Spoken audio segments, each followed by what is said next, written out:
New Thought Media Network. We are a global broadcast network of positive music, media, and entertainment, inspiring humanity's evolution along the journey of enlightenment and creating a world of love, peace, empowerment, and prosperity for all. New Thought Media Network. Positively inspiring.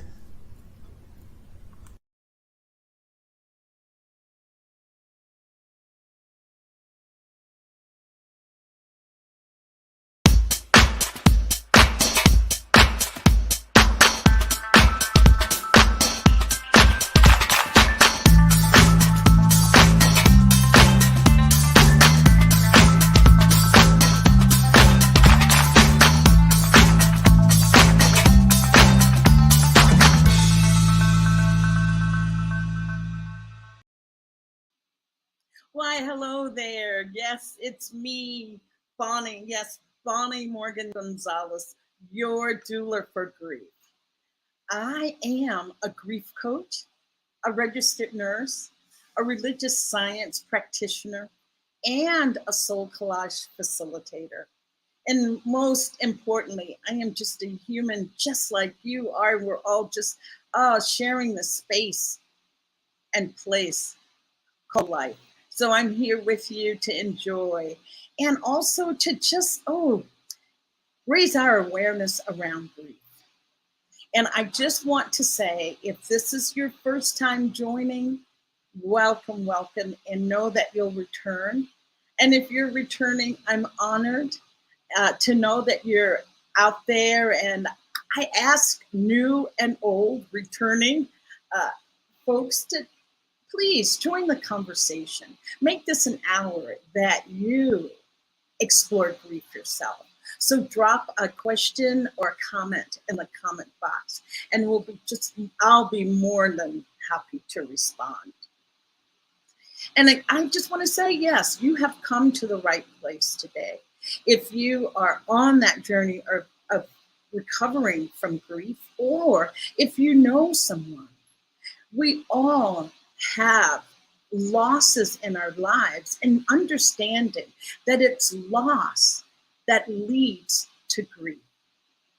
Loss is what we experience. Loss of a job, relationship, friendships, lifestyle, body images, aging, even birth. Giving birth is a loss of a lifestyle that you had before. Now you're moving into parenthood, graduation, leaving behind the known, people that you know, moving into the new. Those are all losses.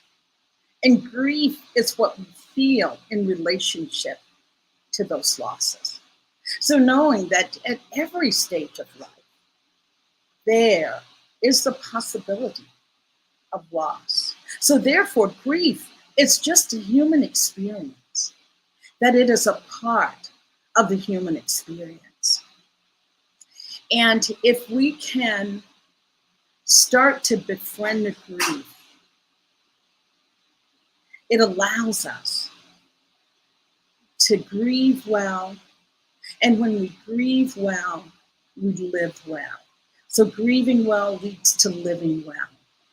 As my most favorite author, Bell Hooks, says, we just can't heal in isolation. And that's what grief is there for, to truly heal us, to heal us from that loss. So when we lean into it, when we embrace it, we embrace the very medicine that we need. We embrace what will heal us. But unfortunately, in our culture, we don't always see grief that way.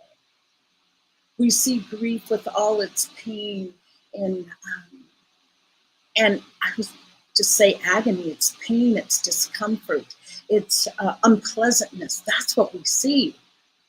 But if we realize that that is the medicine, that is the medicine that will heal us. All of that discomfort, moving through that, returning to that sense of wholeness. And as a grief doula, that's what I'm here for, is to walk you through that difficult messy part, painful part of grief. And I just want to say that I read this, and I think I read it last week, but I just want to read it again. Just talks about grief. Grief can either be used as a tool to bring us closer to ourselves and thus to each other, or it can tear us apart. Unfortunately, we are so busy running from loss, like a child that's hiding from the boogeyman, that we don't care who we knock down along the way, as long as sorrow stays far enough behind.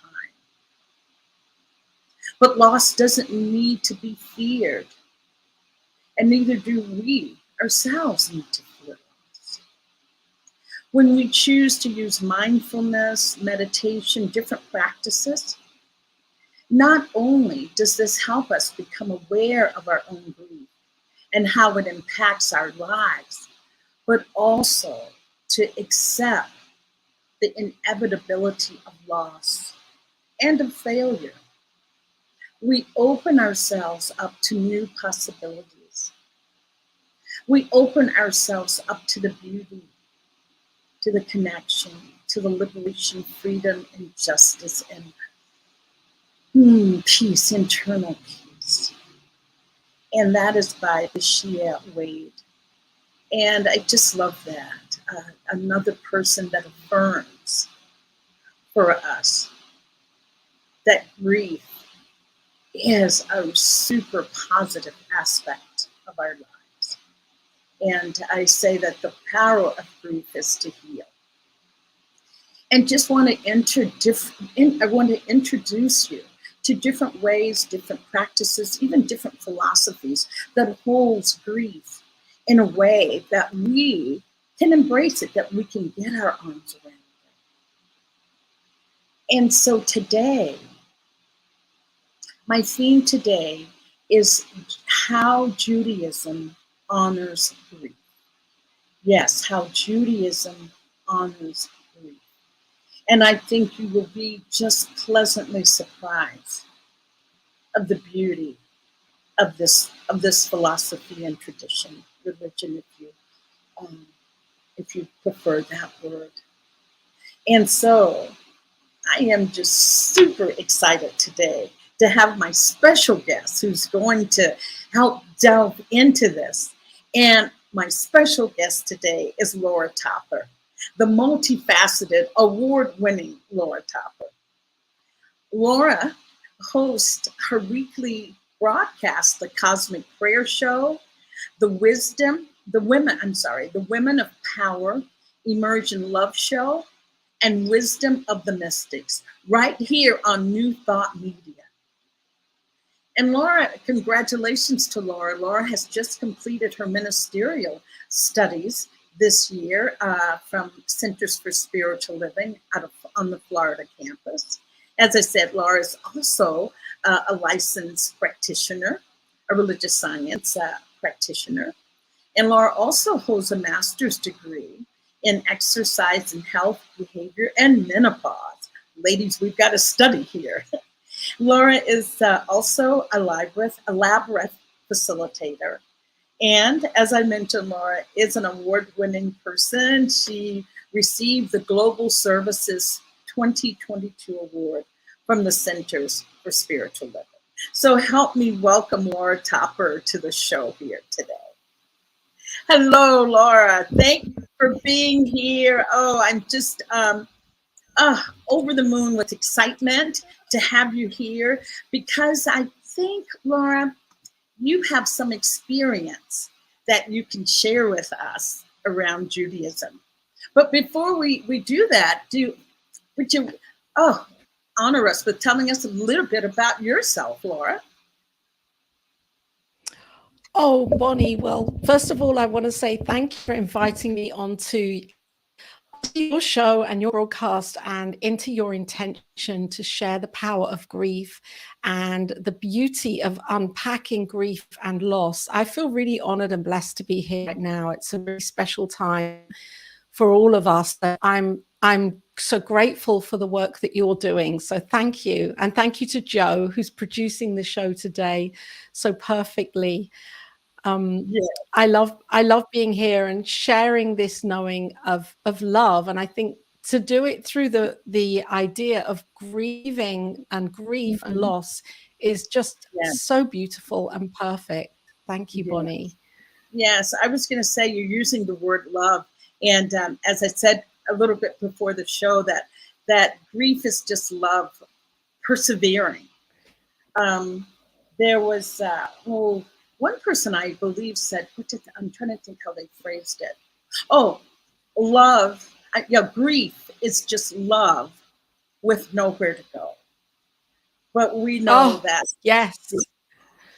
we know if we're grieving the loss of a loved one, we can still pour that love into that person, because the person may die, but love never dies. Love never dies. So, Laura, I know that you grew up in a Jewish household, correct? Yes. Yes. Yes. And Yes. and it's funny, you know, when you asked me to come onto your show to talk about grief from my perspective, it really took me instantly to my grandparents, Mm, because I was raised in a very, I wouldn't say an orthodox way, where we were very observant of all of the things, you know, all of the holidays and traditions, and yet we were observant of the kind of the ones that the holidays that most people would, Yom Kippur, Rosh Hashanah, Sukkot, yeah. Purim, all of those holidays that and so we it was at a time my grandparents transitioned. My grandfather, I remember he was probably the first person that I remember transitioning, and I was Mm, probably about 12, right. and I'm 58 now, so you know that was a long time ago. And it wasn't, I mean, I've been to funerals later, you know, more recently even, and it's been very different, because now we have this idea of celebrating life. And Mm, when I was at a funeral, you know, or at a service, and when I was younger, that wasn't the emphasis. The emphasis was, and I think in the real Orthodox Judaic tradition, it really is about, you know, this, we're mourning here, we're mourning, we're yes. really grieving, Mhm. um and there is a time frame for this, and it's beyond one day, and it's beyond 2 days, it's 7 days, and um and there is a regard for that 7 day period.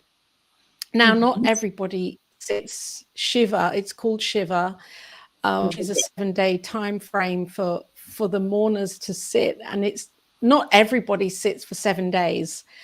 Mm, Um, People do, and they still do. You know, it's like this event is happening, and we're going to stop everything. We're going to yeah. just stop everything, and we're going to sit and sit very floor, very low, on very low chairs, Mm, and mhm. and allow people to come to visit and reach down, bend down low, to be Mm, greet, and kneel down low. So there's this whole thing about being close to the ground that really came mm, to me, of being grounded, mhm. and kind of, you know, that's where the body is. The body has, you know, it's been laid to rest in the ground. So Mhm. it's, I think for me, it feels very grounding, whole experience of sitting Mm. Shiva. Right. I didn't know the Yeah, aspect of sitting low, Laura. That does very. that feels that grounding, like absorbing, allowing Mother Earth even to support you as you're going through this Yeah. time. I didn't know that aspect of sitting Shiva. And it's a time where, you know, the close family would be expected to do nothing whatsoever. Mhm. So no cooking, no washing, no cleaning, no, it's almost like sitting Shabbat, Shabbos, which is the Friday night when we light the candles on the Friday night, and we have that regard for our day of rest that in the Judaic tradition, which is a Saturday. If for those that are very observant, they don't do anything. Hasidic and Lubavitch Jews, they do nothing between Friday night and Saturday night. They don't even turn on a light bulb. Oh, So wow. so I think that it's like real day of rest. So I think sitting Shiva would be maybe not so. I'm talking about Orthodox, Yes, it would be yes, I quite, do. you just really do nothing and you be in this of grieving and allowing the emotions to be very observed by others. There's no holding back with the feelings and the flow and the crying and the pain and the agony of it. Yes, yes. Yeah. Lauren, could I ask you, is sitting Shiva, is it just for the death, or can you do it for other reasons? The reason I ask, I don't know if you know American politics. Laura's in the UK, but in the state of Georgia, there's a really famous politician. Her name is Stacey Abrams, and she was an African American woman, first African American woman to run for governor of that state. And she lost it by some, we'll just say dubious reasons. It wasn't quite honest and forthright. It was totally devastating for the state, devastating for her. But she said that she sat Shiva. After she sat Shiva for 7 days, she came back with a plan. And she was victorious in her second run for governor. And I don't believe she's of the Jewish faith at all, but she used that term to say to sit Shiva for 7 days and able to go within. And listening to you say that, it sounds like a very quiet and meditative time.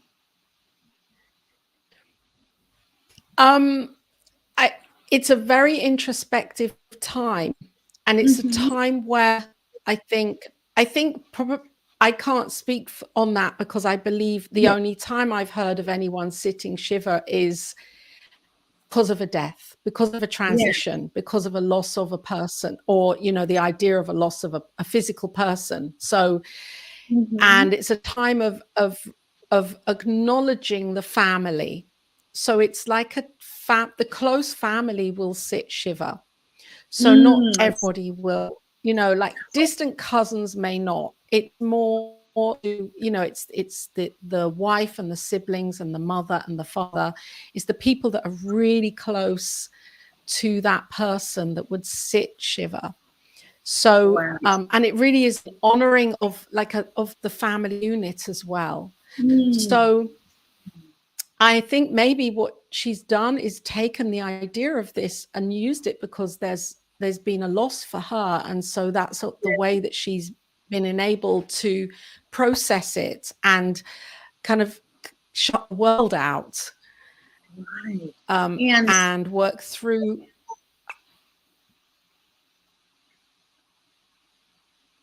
Yes, I was going to say, I think it, or for me, it feels like if it's a ritual that can bring me comfort, I would say, I would even sit Shiva if I felt that that there's value in that for me, and that I want to adopt that tradition. I don't feel that it would be disrespectful. Or what's your feeling on that? I think that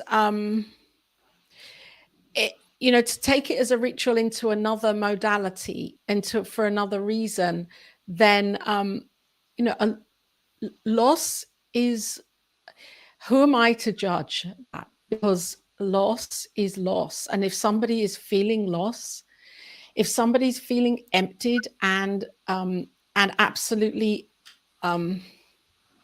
grieving a sense of loss, then to take a process and use it for another reason, it still is accomplishing something for that person. I would say, though, that the piece about Shiva, I believe, now I'm saying all of this, is in the Jewish religion, when somebody transitions, they are buried very quickly. Oh, yes. Usually very quickly. It's usually around within 2 days. So there isn't this big transitional kind of length of time where somebody is in an open casket and people can go and visit and the body's prepared for days and weeks. Everything is very quick. Everything is very quick. And so the Shiva is something that is very immediate, because if you can imagine, that would happen instantly. The Shiva, that person, would be buried, and then within 24 hours, and then the family is sitting Shiva. So it's a real time of deep, deep mourning and remembering. And it feels like it addresses the loss immediately. That loss immediately. And so I'm just trying to phrase this in a way, with my own studies and working with people that have that loss of death, it is the sooner they can start that process of being allowed to grieve, the better. Because so many times in our society, it's suppressed. I've known, especially I was from the Baptist tradition, that the funeral could be a week later. And I just know when my own mother died, and I thought we acted very quickly, but it was about 4 days. And I just remember every day I kept thinking, oh, the funeral. It was so anxiety producing, knowing that it was coming up, versus if it had been immediate, that I could immediately start to address that loss, immediately be in grief. To me, that feels more in rhythm with loss. Yes. I know we have a little bit of a delay. I didn't want to overtalk. A little bit. It's okay. It's just teaching me patience here. Oh, yeah. I was going to say, it's getting me to just appreciate being in the moment versus being in the moment. Answer. But, and also, Laura, I'm here in Mexico, so this has really been a cultural experience with looking at how this particular culture addresses, death and the process afterwards. Here, it's the same. If someone died today, everyone would come over tonight. Everyone. I mean, there would be a celebration in the street. People would come and there would be outside, and there's candles lit, and there's just this big visual overnight. The next day, they're taken for a church service and then buried. And everybody is together during this time. It's an immediate handling, and immediately attention to the body. And I think the reason for that is that historically, they couldn't embalm the bodies, because the bodies would just decay in the heat, with the heat. So they did this instantly so that the body didn't start decaying outside of the ground. Yes. Because of the heat. My husband's Cuban, the same thing there. You are buried immediately. Right. The next 24 hours, everybody comes, be together, and then there's a ceremony for a burial ceremony that happens. And do you feel that tradition is carried on now, Laura, or is it becoming less and less? Where are we? I think where are we? I think we are more liberal with it now. So there will be Shiva and there will be that grace, that time of grace for deep mourning. I think that I think definitely the tradition of it is still there. In the Judaic religion, it's not okay for crematorium. It's not okay to cremate. Mm-hmm. So, Oh, I think though, yeah, as a rule, the body belongs to God and the body is buried in the ground. So goes mhm. back to the ground, back to God.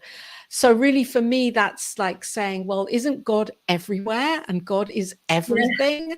And so, right, right. yeah, We could bring that in, we Laura. could, couldn't we? Yes, yes, Yeah. yes. So, Um, I think I had to. but I do think, Go ahead. Yes, go ahead. yeah, so I think, yes, I think these traditions are still definitely kept going, definitely. I mean, I know, I've been to funerals. Just before COVID, I was at a funeral of a dear friend, and I know the whole process is exactly the same. And I Hmm. also think that there's an opening up now where people are saying, okay, I want to do this differently as well. And some Hmm. people do choose to be cremated. And I think there's a more open approach to it. And yet traditionally, Hmm. this is how it would happen. Right, right. Oh, Laura, You know? yes, you brought up a good point when you said people are now opening up. So, what I want to do is I want to take a break, but I want to come back and talk about people opening up to discuss death. And I know you have some beautiful passages, and I want to be able to share that with our viewers. So, we'll take a Yeah. break and we'll come back and we'll talk about this a new movement of really being able to talk about death. So we'll be right back. Good.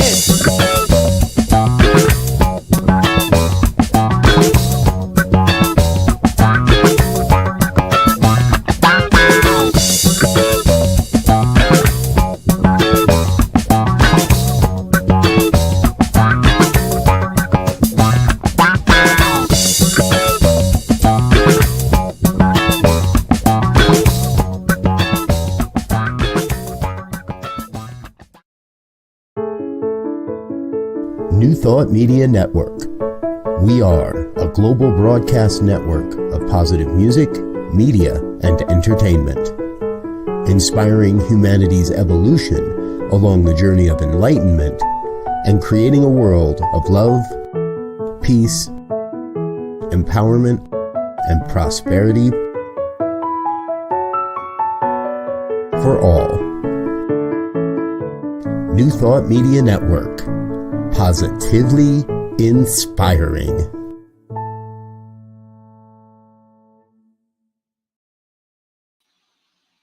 Hello, I'm back. Oh, I saw a little bit of a commercial break, but something happened. It said my browser didn't want to play. It said, did my browser die in the meantime? So we're back.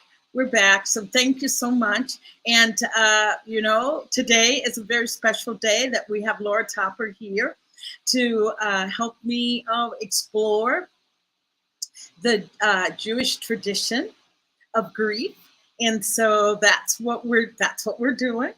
And Laura was just sharing with us about sitting Shiva, and I did ask about if it's okay to maybe partake of that practice, if that's something that brings you comfort, and realizing, just understanding where the tradition comes from, and maintaining the respect for that tradition. So, Joe, is Laura still with us? Yes, a little circling there. I see it's happening.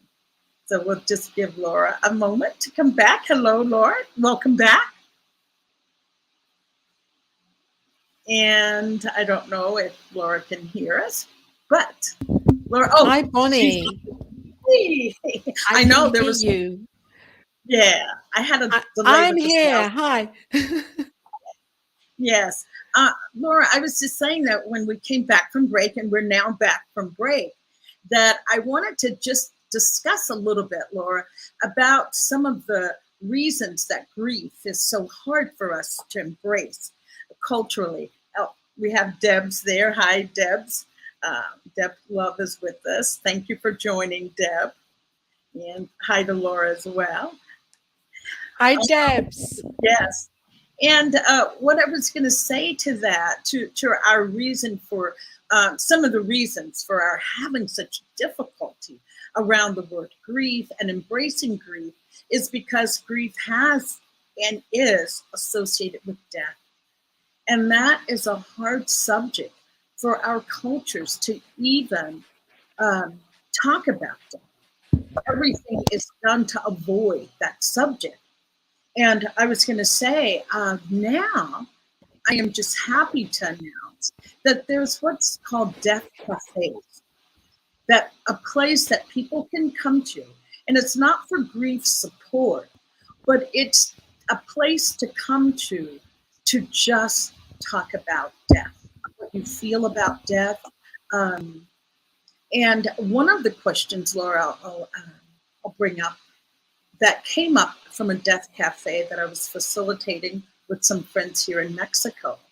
One of the questions was, what was your first experience with death? What was your first experience with death?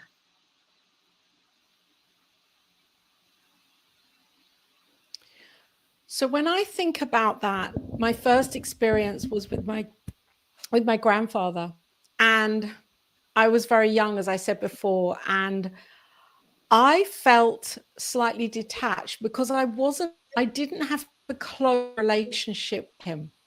So I kind of, I went into the position of witness, and I believe I clammed up because I didn't know how to handle my emotions around what was going on, because there was a lot of upset and a lot of crying. And for me, I wanted to, I couldn't handle that. So as a child, I didn't express that, I think, in the fullest of ways. The thing But that really, I believe, yes, go ahead. Yes, yes. no, that's okay. And the piece that ties in with this that I wanted to just talk about also, or to bring in with this, is that in the Jewish tradition, we remember death. Yes. We have a yortzeit, which is a candle. It's called a yortzeit. And every year on the anniversary of that person dying, we light a candle to remember them. If it's somebody that we sat shiva for, somebody that's close to us that we loved, we will remember them. They are not a figment of the imagination, have gone forever, no more to be talked about. The light of them is kept alive, and every year there is a ritual around remembering them and lighting candles for the knowing of that. So I just wanted to say that because you talked about the Death Cafe and how conversation around death now is opening up. And I think in the Jewish tradition, there has been an openness, because it's like you remember when somebody, the day that somebody transitioned, and you light a candle. And for me, death, I feel that, yeah, I don't know. That's a really great question. How do I be around death? My maturity can kick in, and I can come from a practitioner place, and yet I don't find it easy when a loved one transitions. In my humanness, it's so sad. I think a lot of the time we tend to brush the humanness out of the way, especially as a spiritual guide or a spiritual teacher. There can be a kind of propensity to not actually live into the humanness of this experience, which is so painful, so painful. Right. you say that, and there's 2 points that I want to get to the Death Cafe. But before you talked about lighting the candle on the anniversary of the death of the person. And isn't there also another part, 40 days? Is there something with 40 days that you mourn even after sitting Shiva? There's 40 days of a mourning period, Um, different. no, there's Yeah. no. I think that's different. For us, it's or for at the burial, there's no stone set. There's no stone set in that immediate funeral ritual, of the actual funeral. The headstone is set a year later. So Wow. we go back to the graveside a year later. So it's like there's this year of mourning and grieving Yes. and Yes. emotional recognition of how we're Mm-hmm. feeling. And then a year later, the stone is set Yes. in that person's new home, the Right. graveside. Yeah. So there's a year. There's a year that you are given permission to grieve, Yeah. and Absolutely.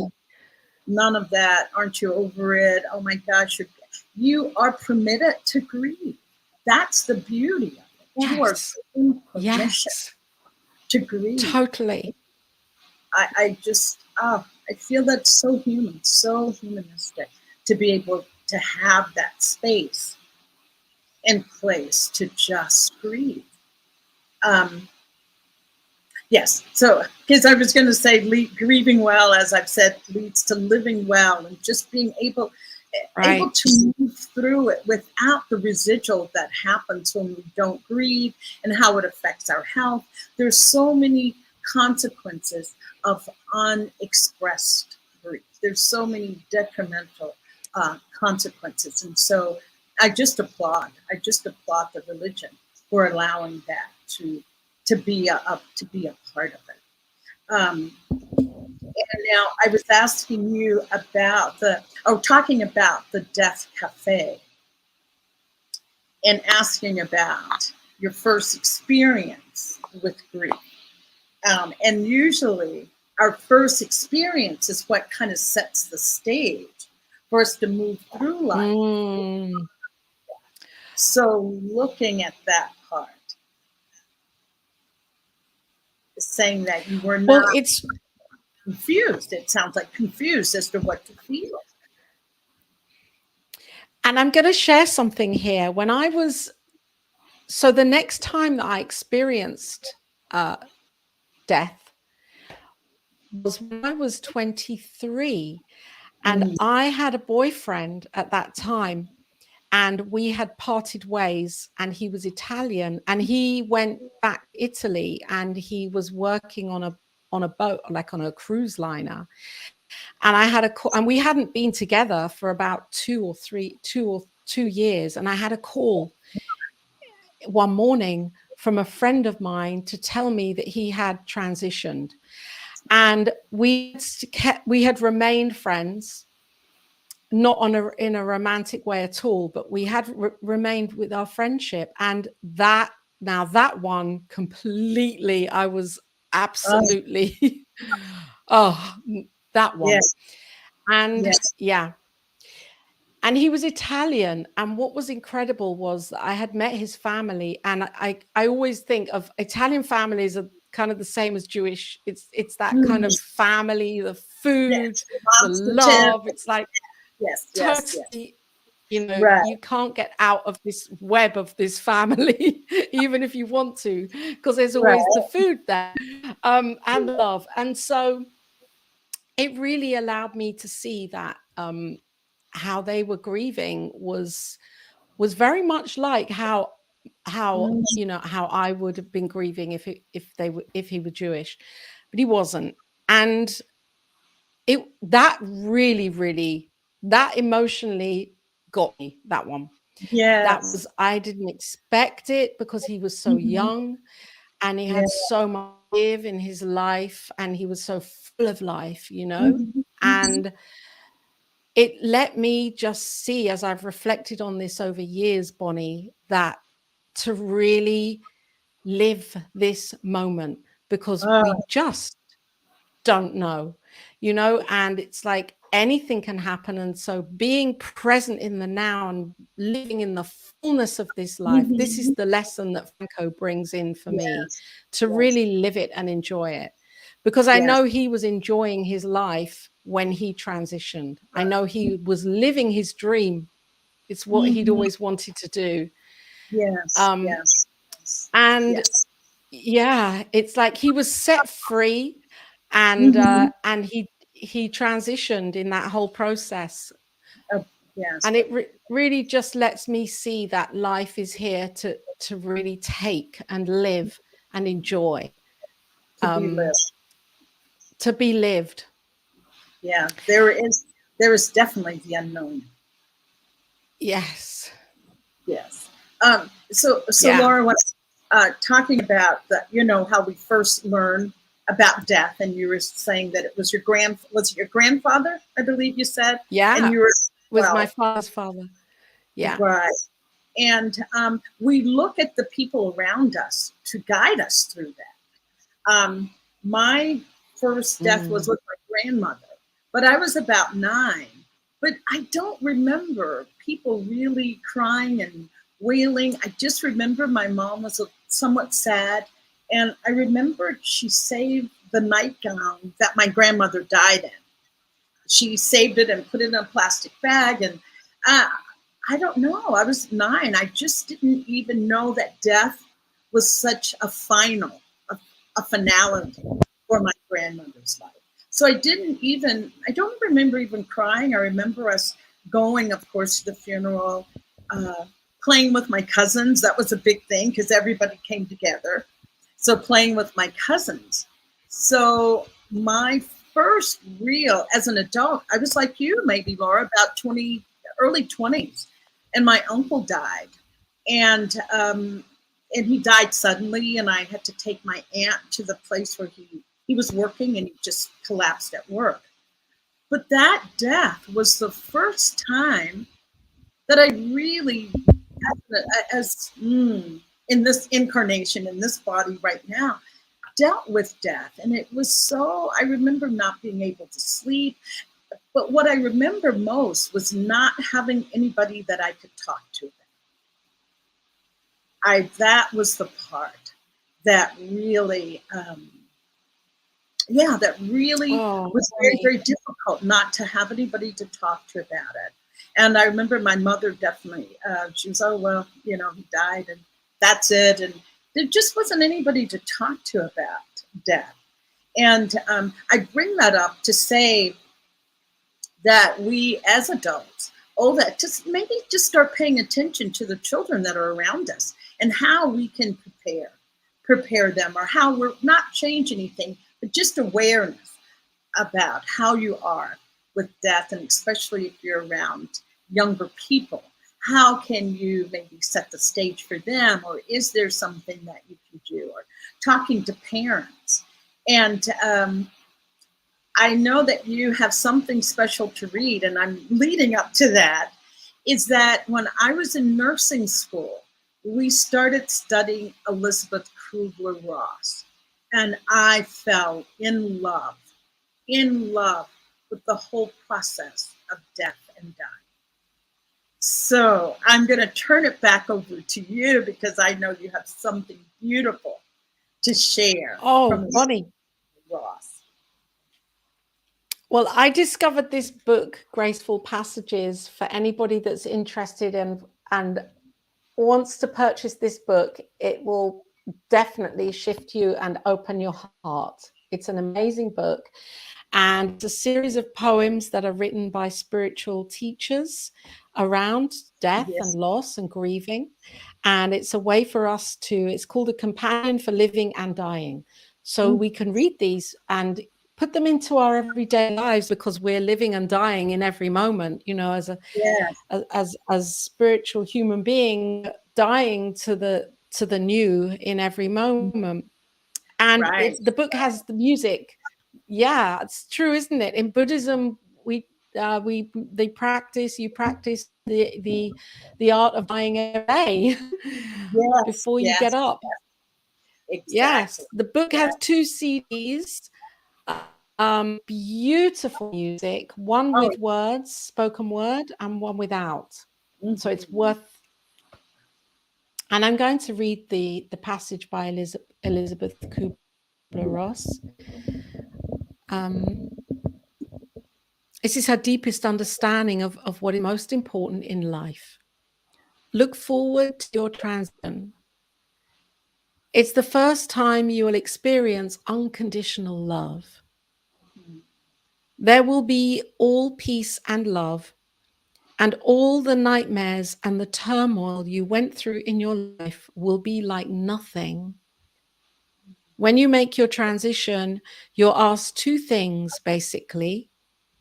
How much love have you been able to give and Yes. receive?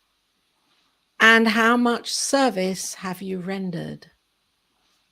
Mhm. And you will know every consequence of every deed, every thought, and every word you have ever uttered.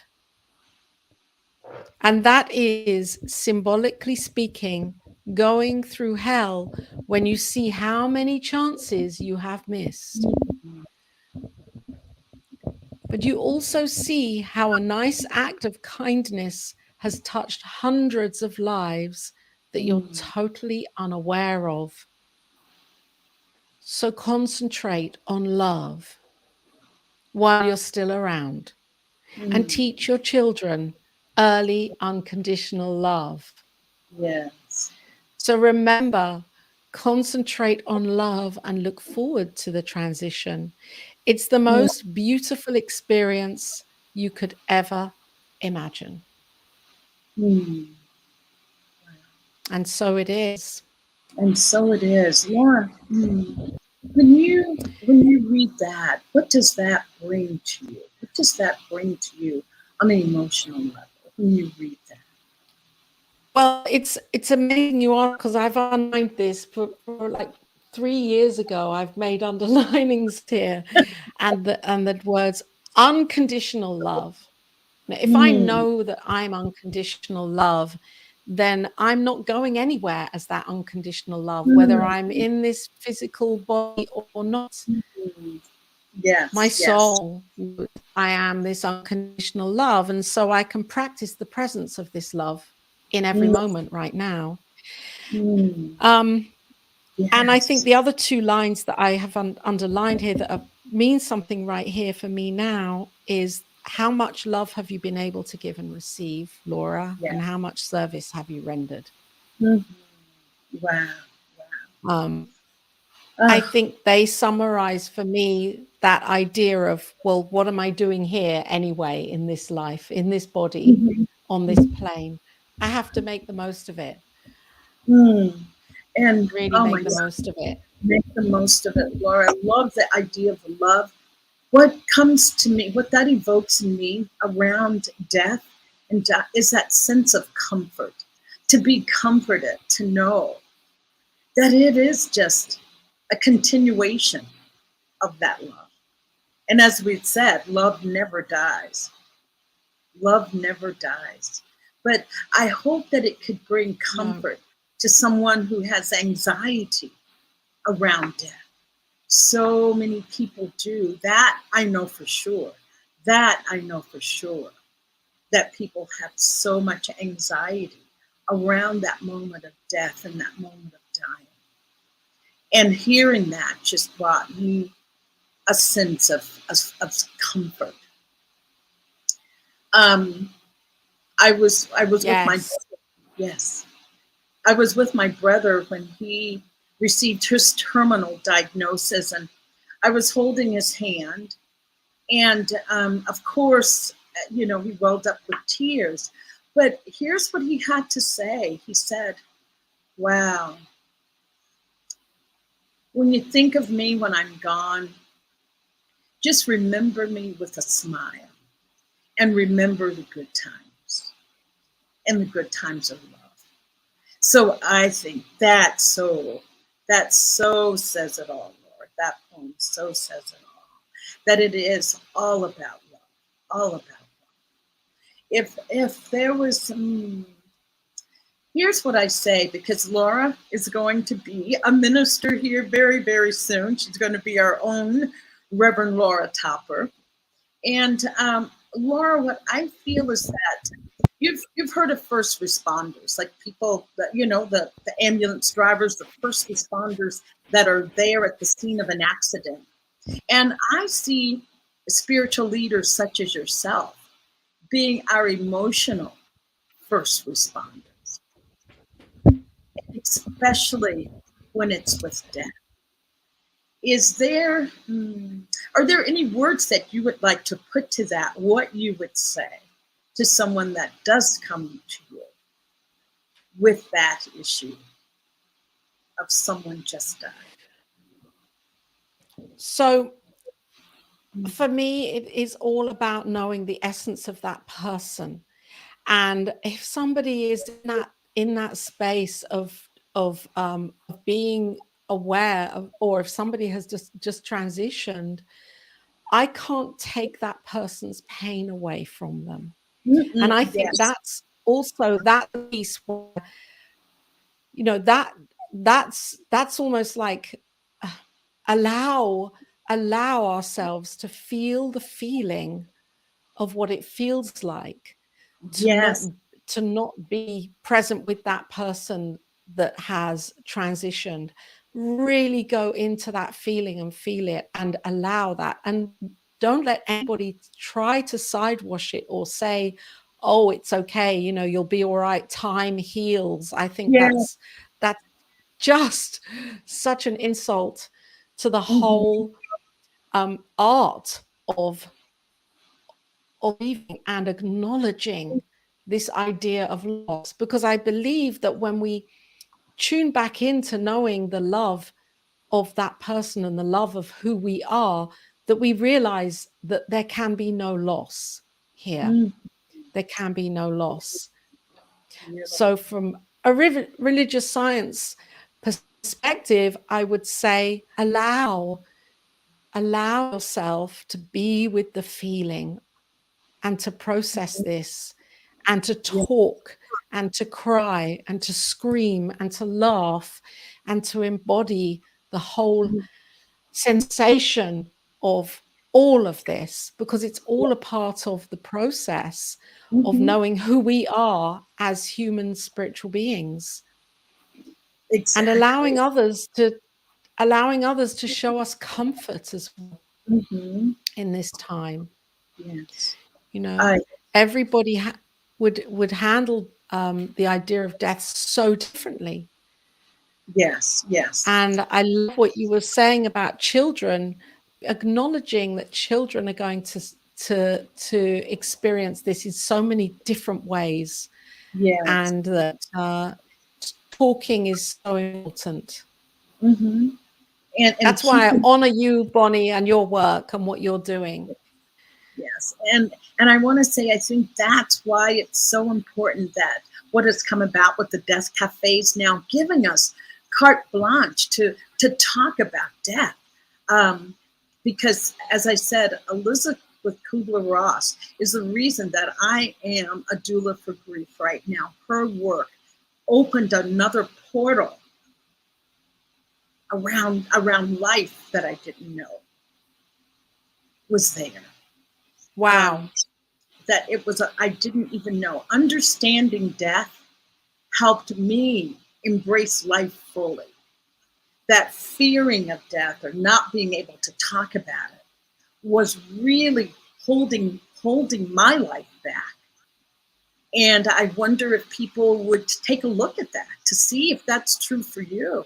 Because if it is, start to slowly find ways to bring death into our daily, not daily, but into our conversations. And I don't know how you feel about that, Laura. I'll ask your opinion on that of bringing death into our conversations. I think it's an incredible, I think we're being forced to bring death into our conversations we're being pushed, not forced. We're being invited to bring death into our conversations and to have open debates, open understandings, religiously, culturally, socioeconomically. I think it's necessary to understand this so that we can help each other and guide each other.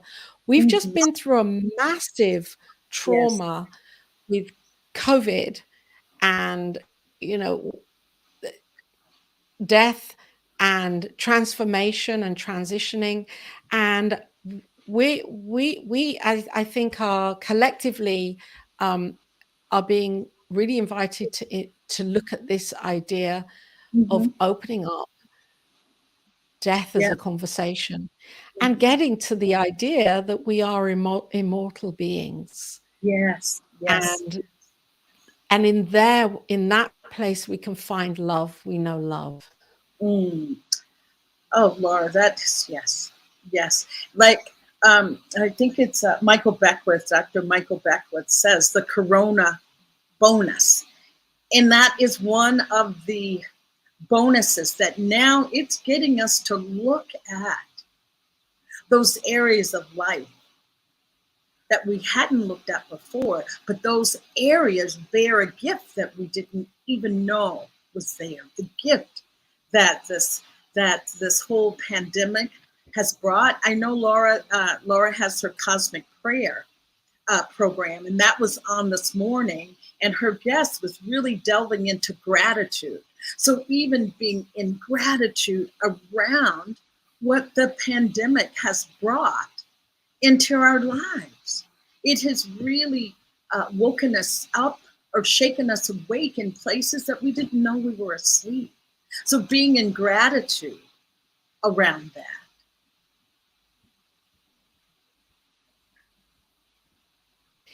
And I think gratitude, definitely. And I think just as you're saying that, going back to the Jewish tradition, you know, when somebody passes, it's very normal to say to the family of that person, I wish you a long life.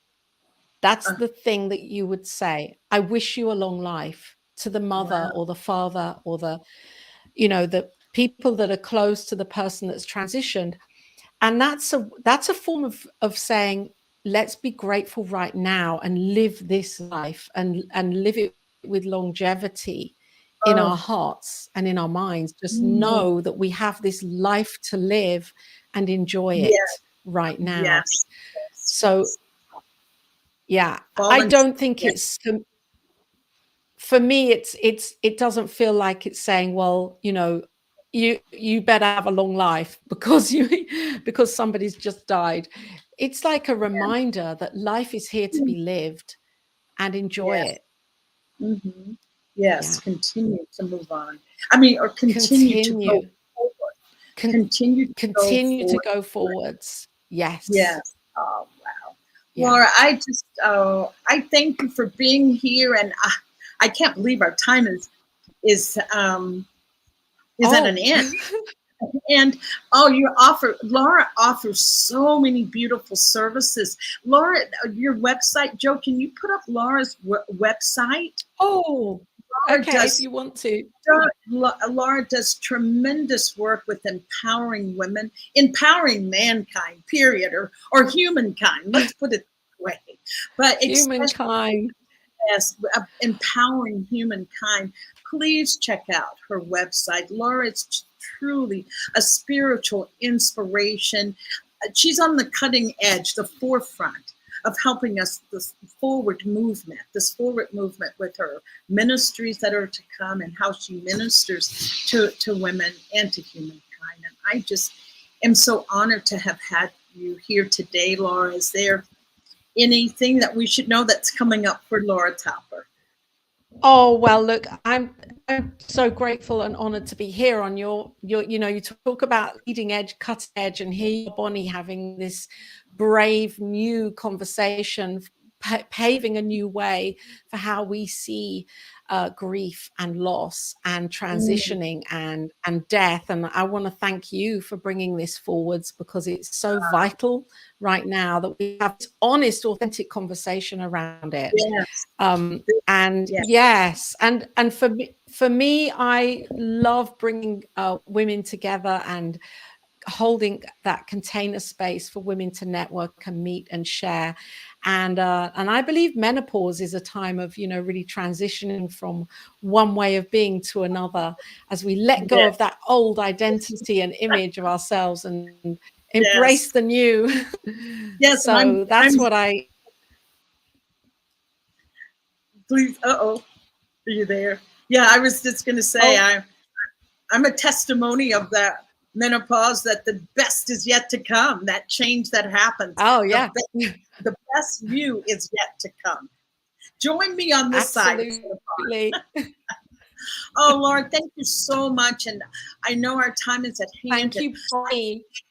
I'm just honored, and I am so overjoyed to be able to have difficult conversations here, just to model for people that it doesn't have to be that difficult. You see, that we can still have this dialogue and come away feeling encouraged and ready to live life. So I thank you, and I am going to say goodbye until next week. New Thought Media Network. So check out all the programming. It's just the best thing that you can do for yourself today. So thank you so much. I will see you next week. Bonnie Gonzalez, your doula for grief. I am here for you. On behalf of everyone at New Thought Media Network, thank you for being a member of our virtual family. Your financial contributions help share the New Thought message with people from around the world. Please visit and contribute at www.ntmedia.org/donate. New Thought Media Network. Come be you. And please like, share, and subscribe. Until next time, peace and blessings.